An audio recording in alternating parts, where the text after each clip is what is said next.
이 영화는 2004년 개봉한 태극기 휘날리며라는 영화입니다. 6.25 전쟁을 소재로 주제로 해서 만든 영화이지요. 두 형제의 이야기가 참 슬프고 비극적이며 또 동생을 너무너무 사랑하는 그 형의 희생은 참 우리에게 위대하다, 그렇게 말할 수 있겠습니다.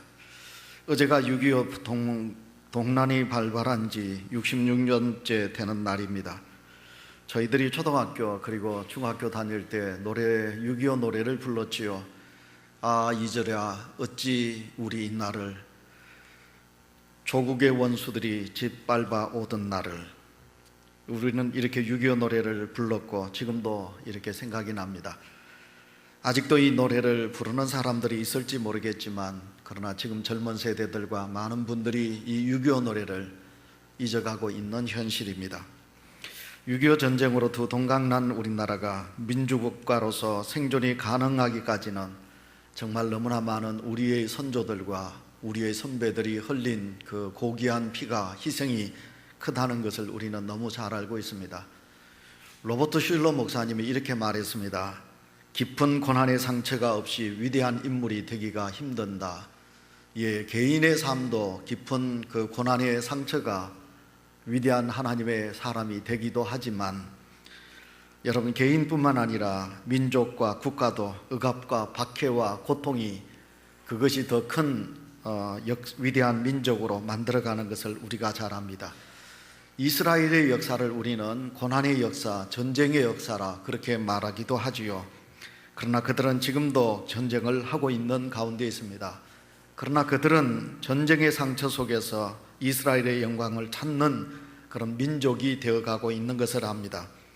오늘 우리는 66주년을 맞는 6.25 기념주의를 맞이하면서 우리는 옛날 이렇게 비극적인 전쟁의 아픔이 있었는데, 이 6.25 전쟁을 상기하면서 우리에게 주는 교훈의 말씀이 무엇인가 세 가지로 생각해 보도록 하겠습니다. 첫째, 우리가 생각하고 또 교훈을 받아야 될 말씀은, 첫째, 무엇이냐면 그것은 힘의 소중함을 우리가 아셔야 된다, 그런 것입니다. 힘이라는 것은 인간의 힘도 중요하지만 인간의 힘은 어떨 때 보면 불가항력적인 힘이 되기도 합니다. 인간의 힘은 한계성이 있다, 이 말이거든요. 무한한 하나님의 능력이 나와 함께 하실 때 그 누구도 감당할 수 없는 진정한 힘이 되는 것입니다. 그래서 오늘 본문 말씀에 어린 다윗이 힘을 가지고 있는 골리앗을 무너뜨리고 그 힘은 인간에게 있는 것은 아니다, 그 힘은 여호와 하나님께 있는 것입니다 하는 것을 우리에게 말합니다. 여러분, 47절 다시 한번 보시면, 여호와의 구원하심이 칼과 창에 있지 않음을 이 무리로 알게 하리라.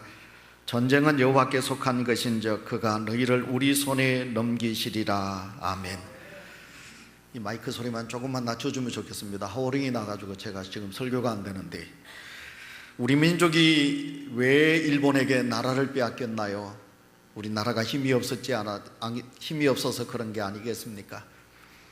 여러분, 우리가 왜 북한 공산주의자들에게 침략을 당해 피비린내 나는 비극의 전쟁을 겪어야만 했을까요? 그것 또한 우리에게 힘이 없었기 때문에 그렇습니다. 그러나 하나님은 우리에게 힘을 주셨습니다. 6.25 전쟁에 여러분, 그 참혹한 잿더미 위에서 우리나라가 이렇게 번영하고 평화를 누리고 살게 된 것은 그동안 하나님께서 우리에게 힘을 주셨기 때문에 그렇습니다. 지금 우리나라는 국토는 작지만 세계 열강의 강국 속에 들어갈 정도로 그런 큰 힘 있는 나라가 된 것을 너무 잘 알고 있습니다. 인류 역사를 파국으로 몰아가는데 세 가지 요인이 있다고 합니다. 첫째가 뭐냐면 그것은 사회적인, 종교적, 그리고 도덕적인 타락이 첫 번째고, 그 다음에 두 번째로는 끊임없는 전쟁이 두 번째고, 세 번째로는 계속되는 천재지변이라고 말합니다. 이스라엘 백성이 전쟁에 패배한 원인은 언제나 신앙의 타락이요, 도덕의 타락이요, 인격의 타락 때문이었음을 우리는 너무 잘 알고 있습니다. 여러분, 19세기 러시아가 위대한 하나님의 국가가 되었습니다. 러시아 그 넓은 땅에 기독교인이 얼마가 살고 있었느냐 하면 9천만 명의 기독교인이 있었습니다. 그래서 러시아가 기독교 국가가 되었습니다. 그리고 기독교 국가로 명을 했고요, 그래서 러시아에는 9천만 명의 기독교인과 사제가 약 6만 5천 명의 사제를 가지고 있었습니다. 그러니 얼마나 많은 하나님의 복이 있었겠습니까? 그러나 이 러시아는 망하고 맙니다. 공산당에 의하여 망하고 맙니다. 그때 러시아의 공산당원은 얼마였느냐 하면 4만 5천 명밖에 되지 않았습니다. 4만 5천 명밖에 되지 않는 그 러시아 땅에 9천 명이 넘는 기독교인이 있었는데 그 기독교인들이 힘을 잃었습니다. 다시 말씀드리면 껍데기 신앙이었다 이 말입니다. 하나님을 바로 의지하지 못하고 종교적인 타락, 그런 어떤 믿음의 감투만 있었지 진실된 하나님을 의지하는 믿음이 러시아 땅에 없어서 그 러시아 땅이 교회가 무너지고 그리고 러시아는 공산국으로 전락되고 말았던 것을 우리는 역사 속에서 너무너무 잘 알고 있습니다. 영국이 도덕적으로 종교적으로 타락했을 때 영국이 무너지게 됩니다. 그때 위대한 한 사람 존 웨슬러 목사님이 앞서서 나와서 영국 땅의 종교개혁을 주장하게 되지요. 그래서 영국을 구출하게 됩니다. 영적인 힘을 길렀기 때문에 영국을 구원할 수 있었다, 그런 것입니다. 공자가 이렇게 말했습니다. 민족의 공동체가 유지되려면 세 가지 요소가 필요한데, 첫째는 그 나라의 군사력이 강해야 되고, 두 번째로는 그 군사력뿐만 아니라 경제력이 있어야 되고, 그리고 세 번째로는 지도자와 국민들 간의 소통이 있어야 된다. 그래야만이 그 나라는 건강하고 그리고 강한 나라가 될 수 있다, 이렇게 말했습니다. 그렇습니다. 나라의 안정을 위해서 국방력, 경제력, 민족의 단결력이 있어야 합니다. 지금 우리는 어느 정도의 군사력도 확보했고 세계 10대 경제력의 나라가 되기도 했습니다. 그러나 여러분, 가슴 아프게도 이 나라는 하나 되지 못하고 있습니다. 여러분, 소통이 이루어지지 못하고 있습니다. 함께 하지 못하는 아픔이 있습니다. 우리가 2002년을 돌아가 보시기 바랍니다. 2002년도 우리나라에 월드컵이 있었습니다. 온 나라에 붉은 티를 입고 밤새도록 우리가 대한민국을 외치면서 우리나라는 하나가 된 것을 잘 압니다. 1997년 IMF가 이 땅에 왔습니다. 온 나라는 하나가 되었습니다. 누구를 원망하기에 앞서 금가락지 그리고 금을 모으면서 우리 민족이 하나 되었던 것을 보게 됩니다. 그렇게 단결되고 그렇게 하나 되었던 이 나라가 지금은 말할 수 없는 안타까운 현실 속에 있는 것을 보게 됩니다. 여러분, 이스라엘 백성들이 출애굽을 해서 가나안을 들어가기 전에 여리고성을 점령하잖아요. 여러분, 하나님은 그 여리고성을 점령할 때 어떻게 하라고 하셨습니까?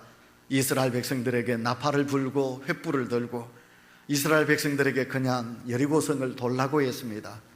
이스라엘 백성들에게 돌을 지어주면서 여리고성을 향하여 돌을 던지라고 하나님은 그렇게 명하지 않으셨습니다. 그냥 너희들이 횃불을 들고 나팔을 불고 내가 시키는 대로 너희들이 여리고성을 돌라고 했습니다. 이스라엘 백성들은 하나님의 명을 그대로 순종합니다. 그들이 어느 누구도 하나님을 향하여 하나님, 우리가 전쟁을 하려고 그러면 칼이 있어야 되고 창이 있어야 되고 방패가 있어야 되지 않습니까? 왜 우리에게 칼과 창을 주지 않고 왜 우리를 이렇게 이 시간에 여리고성을 돌라고 합니까? 여러분, 이스라엘 백성들 중에 어느 누구도 하나님을 향하여 왜라고 원망하지 아니하였습니다. 그들은 순결한 신앙인으로 하나가 되어서 그들은 하나님의 말씀에 순종하고 여리고성을 돌았더니 놀랍게도 하나님의 역사가 임했고 그리고 여리고성이 무너지게 된 것을 우리는 너무너무 잘 알고 있습니다. 오늘 사무엘상 17장 47절, 다윗은 우리에게 말합니다. 전쟁은 여호와께 속한 것이니 그가 너희를 우리 손에 넘기시리라. 다윗은 이렇게 고백하고 있는 것을 보게 됩니다. 우리나라는 지금 국내외적으로 말할 수 없는 어려움 속에 있는 것은 사실입니다. 특별히 여러분, 영국이라는 나라가 EU에서 탈퇴했습니다. 여러분, 이 블랙스키 EU를 탈퇴함으로 인하여 또다시 이 나라에 특별히 중공업에 많은 그런 경제적인 어려움이 또 찾아왔다고 말할 수 있겠습니다. 우리나라는 지정학적으로 세계 열강의 틈바구니에 있어서 국방이나 경제적인 측면을 볼 때 외세의 영향에 매우 취약하다고 말할 수 있습니다. 우리 스스로의 힘만으로는 절대로 우리는 이 나라를 지킬 수가 없는 그런 한계성이 우리에게 있다는 것입니다. 그러나 우리에겐 또 다른 힘이 있습니다. 그것은 말로 다 할 수 없는 이 땅에 하나님을 의지하는 교회가 있다는 것입니다. 여러분, 도시마다 네온사인 십자가가 밝히 빛나고 있고 새벽마다 성경 찬송을 든 많은 하나님의 귀한 의인들이 하나님의 제단을 찾아 주의 제단에 엎드려서 이 나라를 지켜달라고 하나님 앞에 기도하는, 하나님을 섬기는 믿음의 힘이 이 나라에 있는 것입니다. 오늘 본문은 어린 소년 양치기 목동 다윗이 블레셋 골리앗 장군을 물맷돌 하나로 죽이고 나라를 건진 이야기입니다. 그 힘은 지식이나 그 힘은 군사력이나 경제력에서 나온 것은 아닙니다. 다윗이 하나님을 의지하고 있는 그 강한 믿음, 그 믿음으로 통하여 놀랍게도 하나님은 기적의 역사를 이 다윗으로 통하여 우리에게 보여주고 있는 것입니다. 하나님의 전능하신 힘을 의지한 믿음의 사람 다윗, 어린 다윗, 그는 시편 18편 1절 2절에서 나의 힘이 되신 여호와여, 내가 여호와를 사랑합니다. 내가 하나님을 사랑합니다. 여호와는 나의 반석이시요, 여호와는 나의 바위시요, 여호와는 나의 요새시요, 여호와는 나를 건지시는 이시요, 여호와 하나님은 내가 그 앞에 피할 나의 바위시요 방패시요 나의 구원의 뿌리십니다 라고 다윗은 여호와 하나님을 노래하고 있는 것을 보게 됩니다. 하나님이 내 편이 되신다. 오늘 전쟁에서 다윗은 말합니다. 전쟁은 하나님께 속한 것이다. 그래서 전쟁을 할 때 하나님이 내 편이냐 적군인 편이냐, 여러분 중요하지요. 하나님이 내 편이시다. 그런데 하나님이 내 편이 되어주시면 그 하나님의 힘으로 나는 그 어떤 대적 앞에서도 나는 능히 이길 수 있다 하는 것을 우리에게 말하고 있습니다. 그 한 예를 들겠습니다. 우리 젊은 세대들은 잘 들으시기를 바랍니다. 믿음의 마음으로 들으시기를 바랍니다. 2010년 5월 3일 일간지에 이런 기사가 나왔습니다. 세계의 도박으로 불리는 1950년 9월 15일 인천 상륙작전, 이 작전은 성공 확률이 5000분의 1이라고 그랬습니다. 100분의 1이 아니라 1000분의 1이 아니라 5000분의 1로 인천 상륙작전은 성공하기가 어렵다고 그랬습니다. 그런데 여러분, 기적적으로 인천 상륙작전이 성공으로 끝이 났지요. 1950년 9월 29일 서울이 드디어 회복이 됩니다. 수복한 기념으로 여러분 시청 앞에 태극기가 달려지게 됩니다. 그때 연합국의 사령관이었던 메가드 장군이 이렇게 말하지요. 하나님의 은총을 입어 우리 부대는 옛 서울을 회복하였습니다. 이 거리는 잔악무도한 공산주의 압제하에서 해방되었으며 시민들을 다시 자유와 인간의 존엄을 누리게 되었습니다. 이 결정적인 승리를 우리에게 되찾게 해주신 분은 하나님이십니다. 자, 여러분, 이제 우리 하나님께 감사하며 기도합시다. 우리 하나님께서 우리에게 가르쳐 주신 주기도문을 우리 함께 암송합시다. 메가드 장군이 모든 군인들에게 그렇게 부탁을 했습니다. 군인들은 일제히 일어났습니다. 그리고 모든 대한민국 국민들도 함께 일어났습니다. 그리고 그들은 머리에 쓰고 있던 헬멧을 벗고, 그리고 갓을 벗고, 그리고 하나님 앞에 두 손을 모았습니다. 그들이 하나님 앞에 감사하는 마음으로 주기도문을 외웠습니다. 이스라엘 이승만 대통령은 메가드 장군의 두 손을 꼭 잡고 감격의 눈물을 흘리면서 하나님이 이 민족을 구하기 위하여 당신을 보내주신 줄 믿습니다, 이렇게 말을 했다고 합니다. 여러분, 메가드 장군은 전선에서 어려울 때마다 그는 암송을 했습니다. 나는 부활이요 생명이니 나를 믿는 자는 죽어도 살겠고 살아서 나를 믿는 자는 전 영원히 죽지 아니하리라. 이 메가드 장군은 죽음의 위기 속에서도 항상 하나님을 의지하며 성경을 암송했다고 합니다. 메가드 장군은 52년간의 군생활을 마감하며 그가 마지막 고백하기를 하나님의 계시에 따라 자기의 임무를 완성하기 위하여 노력했던 한 노병은 물러갑니다. 이러한 하나님의 사람을 통해 주신 것이 오늘 우리에게 누리는 자유와 평화가 아니겠습니까? 사랑하는 성도 여러분, 6.25 기념 예배를 드리면서 여러분, 우리에게 물질이 있으면 힘이 있을 것이라고 생각할 수 있습니다. 우리가 건강이 있으면 내게 힘이 있을 것이라고 생각합니다. 그러나 아닙니다. 전쟁은 여호와 하나님께 속한 것이니 여호와 하나님이 나의 편이 되어주시고 여호와의 힘이 내게 있다면 우리는 언제든지 어떤 어려운 환경 속에서도 우리는 이길 수 있노라. 다시 한 번 더 이 나라가, 다시 한 번 더 우리 온유교회 성도님들이 하나님의 힘을 의지할 수 있는, 그 하나님의 힘을 가질 수 있는 우리 모든 성도들이 되시기를 축원합니다. 두 번째, 오늘 주신 교훈의 말씀은 우리가 역사의식의 소중함을 가져야 되겠다, 그 말입니다. 여러분, 유대인들은 4000년 전에 행하였던 유월절을 오늘도 그들은 행하고 있습니다. 유월절 절기를 맞으면 그들은 그 유월절을 주신 하나님께 감사하며 그들은 이제 음식을 먹습니다. 산의 진미를 먹지 않습니다. 여러분, 그들은 4000년 전 이스라엘 백성들이 출애굽했을 때 그때 먹었던 누룩없는 떡, 양고기, 선나물을 지금도 똑같이 먹습니다. 그들은 잠을 잡니다. 여러분, 그들은 천막을 준비해서 광야로 갑니다. 그래서 이스라엘 백성들은 그 광야에서 천막을 치고 잠을 자게 됩니다. 그러면서 그때 내 민족, 내 조상들이 겪었던 그때를 그들은 기억하거든요. 이 유대인들이 이제 해외로 나가서 여행을 갑니다. 유월절을 맞이하게 됩니다. 그럼 놀랍게도요, 그들은 호텔에서 잠을 자지 않고 호텔 베란다에 나간다는 거예요. 베란다에 나가서 그 베란다에 천막을 치고 그리고 그 베란다에서 잠을 자면서 유월절을 지킨다는 겁니다.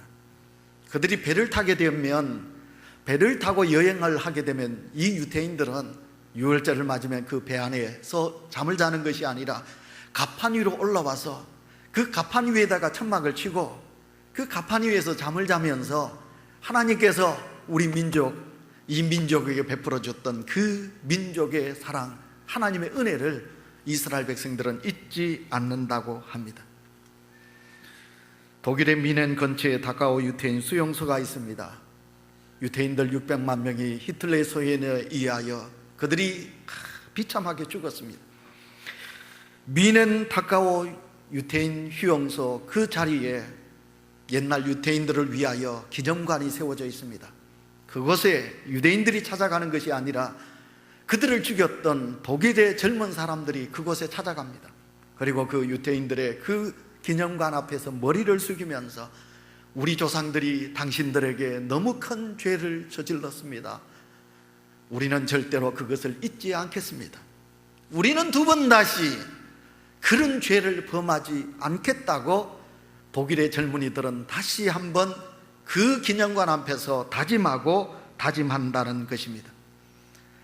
우리 사랑하는 성도 여러분, 오늘 우리는 66주년 6.25 기념주의를 맞고 있습니다. 요즘 우리 사회에서는 지나친 민족주의에 사로잡힌 젊은이들이, 그리고 많은 사람들이 있습니다. 통일의 미국이 걸림돌이 된다 하면서 미국을 적국으로 그렇게 단정 짓는 이들이 우리 땅에 참 많이 있습니다. 그리고 미군 철수를 외치고 있습니다. 6.25 동란 때 유엔군 5만 명 젊은이들이 이 땅에서 그들이 피를 흘려 죽었는데 그들이 흘린 피의 걸음 위에 오늘 우리의 자유와 번영이 있지 않겠습니까? 이토록 고마운 분들이 어디에 있겠습니까? 그런데 그들 때문에 통일이 되지 못한다는 것입니다.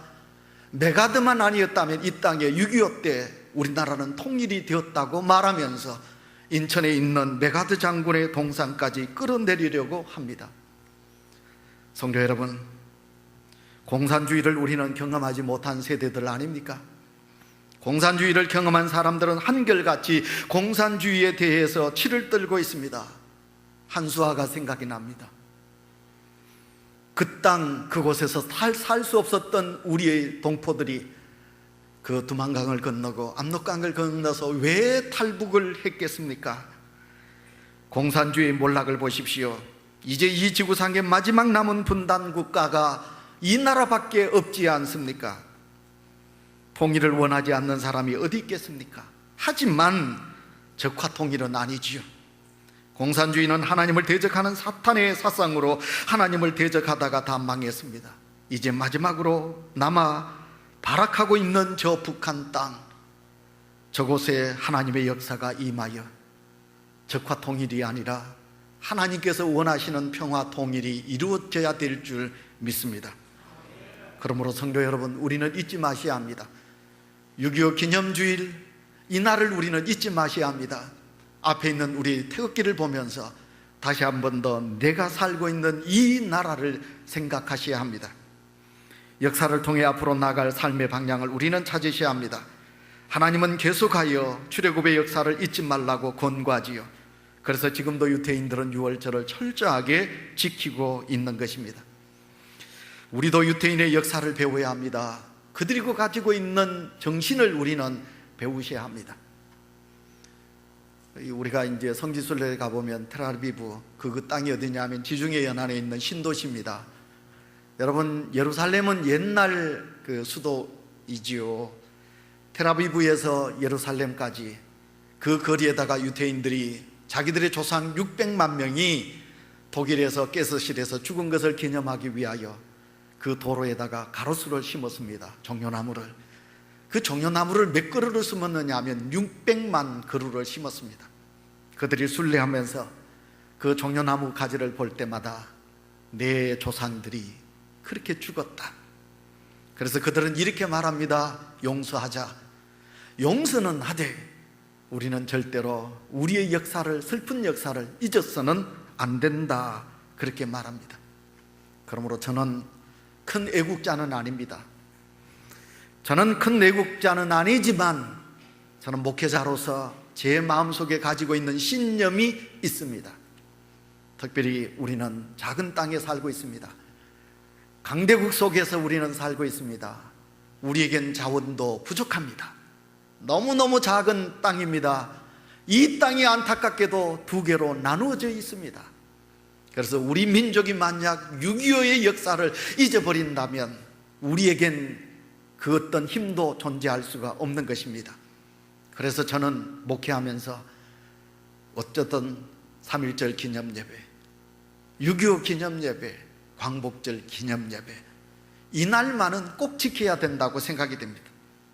그래서 우리는 공산국가의 패망을 보면서, 그리고 그 아픔 속에서 우리 선배들이, 우리의 조상들이 가졌던 희생정신을 배워야 되고, 그런 슬픔과 아픔 속에 있었을 때 하나님의 역사가 어떻게 임했던가를 우리가 다시 한번 이 역사 속에서 돌아보며 우리가 하나님 앞에 감사해야 되지 않겠습니까?